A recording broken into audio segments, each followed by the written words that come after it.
আগরতলা সহ রাজ্যের বিভিন্ন প্রান্তে এখন ভয়হীন নিরীহ প্রতিবাদের স্ফুলিঙ্গ জ্বলছে।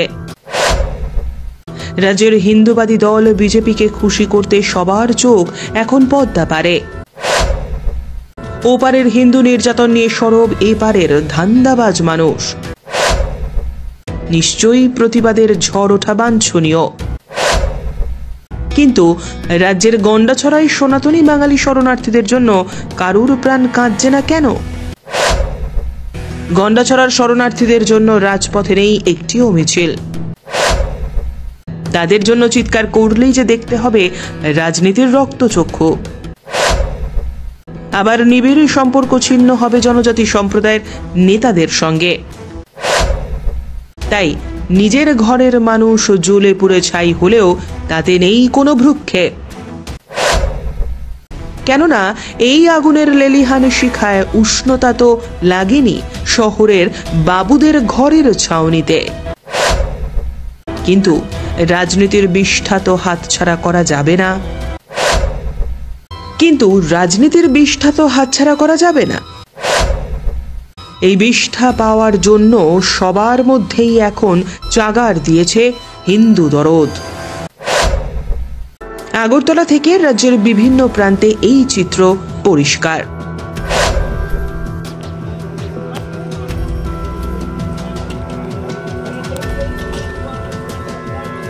ইদানিংকালে রাজ্যে বিভিন্ন সংগঠন বাংলাদেশের হিন্দু নির্যাতন ইস্যুতে রাজপথে আন্দোলন করছে। ঢাউস ঢাউস ফ্ল্যাগ ফেস্টুন হাতে নিয়েছে। আগামী দিনেও আরও কিছু সংগঠন আন্দোলন করবে। কিন্তু রাজ্যের সীমান্ত মহকুমা গন্ডাছড়াতে বাঙালি নির্যাতন নিয়ে মিছিলের অগ্রভাগে থাকে না কোনো ফেস্টুন। অথচ গন্ডাছড়াতে প্রায় 200 সনাতনী বাঙালি পরিবার জনজাতি দুষ্কৃতীদের হামলায় সর্বশান্ত। বহু মানুষ দিন কাটাচ্ছেন শরণার্থী শিবিরে। তারা এখন ক্যাম্পের মধ্যে অর্ধাহারে অনাহারে দিন গুজরান করছেন। প্রতিদিন শিবির ছাড়ার জন্য প্রশাসনের পক্ষ থেকে চাপ আসছে তাদের ওপর। ইতিমধ্যে গন্ডাছড়া প্রশাসন শরণার্থীদের খাওয়া দাওয়া সরবরাহ করা বন্ধ করে দিয়েছে। শরণার্থী শিবিরে নেই কোনো চিকিৎসা ব্যবস্থা। শিবিরে থাকা স্কুল ছাত্রদের পঠন পাঠন বন্ধ। শিশুদের জন্য নেই খাদ্য। এখনো গন্ডাছড়ার বাঙালি মহল্লায় নেই নিরাপত্তা বাহিনীর স্থায়ী ক্যাম্প। শুনুন কি বলছেন শরণার্থীরা। আপনারা কেন শিবির ছাড়তে চান না? হয়তো শিবির যদি চাইলে আমরা বাড়ি করে তাহলে তো তারা সরকার হয়তো তারা তো নিরাপত্তাতেই আছে, না হলে কি তারা বাড়ি করে গেছে?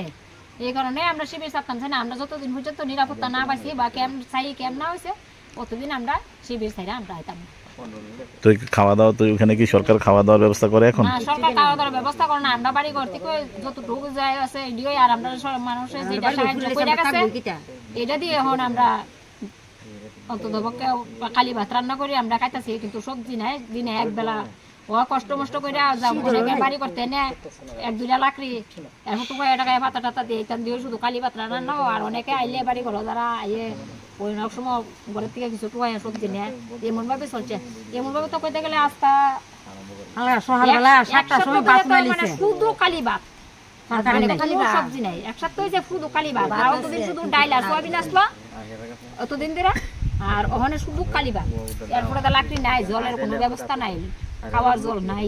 তারপরও এই রাজ্যের সনাতনী মানুষ মুখে কুলু পেটে রেখেছেন।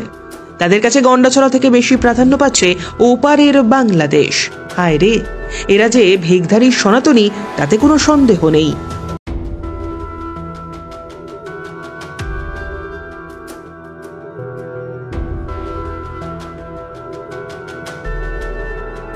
জুলাই গন্ডাছড়ার ঘটনার তদন্তে দায়িত্ব বর্তেছে ক্রাইম ব্রাঞ্চের কাছে। ক্রাইম ব্রাঞ্চ তদন্তের শুরুতে খেয়েছে জোর ধাক্কা। অভিযোগ, গন্ডাছড়ার ঘটনার সঙ্গে নাম জড়িয়ে যাচ্ছে রাজ্যের জনজাতি ভিত্তিক রাজনৈতিক দলগুলির নেতাদের নাম। তাতেই আপত্তি। ক্রাইম ব্রাঞ্চ অভিযুক্ত নেতাদের গ্রেপ্তার করা তো দূরের কথা, জিজ্ঞাসাবাদ করার সাহস করতে পারেনি। তদন্তকারী আধিকারিকেরা 2 দিন গন্ডাছড়াতে অবস্থান করার পর চাপের মুখে গাড়ি ঘুরিয়ে আগরতলায় চলে আসতে বাধ্য হন। গোটা রাজ্যে এখন হিন্দুবাদীদের দৌরাত্ম্য। কিন্তু গন্ডাছড়ার ঘটনায় 14টি গোমাতাকে আগুনে পুড়িয়ে খুন করেছে সাম্প্রদায়িক দুষ্কৃতীরা। অথচ এই নিরীহ প্রাণীদের খুন নিয়ে আরএসএস থেকে বিজেপি, বিশ্ব হিন্দু পরিষদ থেকে হিন্দু জাগরণ মঞ্চ, হিন্দু যুবা বাহিনী, গো রক্ষক বাহিনীর থাপ্পলদাররা একটি শব্দও ব্যয় করেননি। তারা আজ কোথায়? মুখ থেকে বাক্য নিঃসৃত হলেই যে তাদের বিপদ, ক্ষুণ্ণ হবে নিজেদের স্বার্থ। তার থেকে বরং বাংলাদেশে হিন্দুদের জন্য একটু মায়া কান্না করলে নিজেদের পার্টি ও সংগঠনের লাইনটা অন্তত ঠিক থাকবে এবং সুরক্ষিত থাকবে নিজেদের নেতাগিরির চেয়ারগুলিও। সাবলীল থাকবে নিজেদের ব্যবসা বাণিজ্য। নিশ্চিন্তে করা যাবে তোলা আদায় থেকে জমি ব্যবসা এবং মাদক কারবার, চিনি ও গরু পাচার। তাই রাজ্যের বিভিন্ন হিন্দুবাদী সংগঠন সহ ধান্দাবাজ সনাতনী লোকেদের কাছে এখনো বাংলাদেশের হিন্দু নির্যাতন হয়ে উঠেছে নিজেদের রাজনীতির পসরা। ছি ছি, তারাই আবার নিজেদের হিন্দু জাগরণের পুরোধা হিসেবে দাবি করে থাকে। সংশ্লিষ্ট হিন্দুবাদী সংগঠনগুলির এবং তাদের লোকজনের লজ্জা থাকা দরকার, কারণ তারা নিজের ঘরে থাকা সনাতনী ভাইদের নিরাপত্তা দিতে ব্যর্থ হয়, অথচ প্রতিবেশী বাংলাদেশে আক্রান্ত হিন্দুদের জন্য তাদের প্রাণষ্টাগত। রাজ্যের মানুষ তাদের এই রাজনীতির শিরা ধমনী বুঝে গিয়েছে।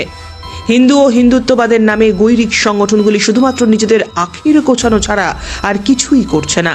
আক্ষরিক অর্থে তাদের হিন্দু ও হিন্দুত্ববাদের স্লোগান শুধু ফাঁকা আওয়াজ। নিজেদের কাজকর্মে তারাই প্রমাণ করছে এই বিষয়টি। স্বর্ণকমল জুয়েলার্স নিয়ে এসেছে শারদার্ঘ অফার 30th সেপ্টেম্বর থেকে 10th অক্টোবর 2024। সোনা এবং হীরের গয়নার উপর পান দুর্গাপুজোয় আকর্ষণীয় অফার। 100% ছাড় হীরের, 25% ছাড় সোনার গয়নার মজুরিতে। মেগা লাকি ড্রতে 30 গ্রাম সোনার গয়নার সাথে প্রতিদিন লাকি ড্রতে 3টি হোম অ্যাপ্লায়েন্সেস। প্রতিটি কেনাকাটায় সুনিশ্চিত উপহার আর পুরনো গয়নার এক্সচেঞ্জের সুবিধেও আছে। Terms and conditions apply.